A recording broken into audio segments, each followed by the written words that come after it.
танҳо ба 4 ширкат иҷозати мусофиркашонӣ дода шуд. ҳукумати шаҳри Душанбе танҳо ба 4 ширкат иҷозати дар пойтахт бо мусофиркашонӣ машғул шудан дида, фаъолияти 8 ширкати дигари таксиро манъ карда шудааст.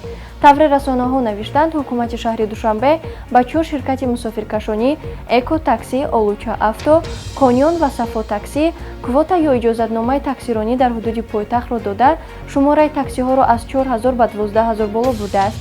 дар хабар гуфта мешавад, ки ба ширкатҳои Эко такси, Олуча авто, Коньон ва Сафо такси иҷозат дода шудааст, ки ҳар кадоми 3000 мошинро барои мусофиркашонӣ истифода баранд. номи 8 ширкати дигари такси аз ҷумла Рахш такси 3333 ва Талко Персият 1 такси дар санад зикр нашудааст. ҳукумати шаҳри Душанбе ба 4 ширкати таксие, ки иҷозаи кор дар пойтахтро дарёфт кардаанд, дастур додааст, ки дар мошинҳояшон ба хотири таъмини бехатарии мусофирон камераҳои назоратӣ насб кунанд.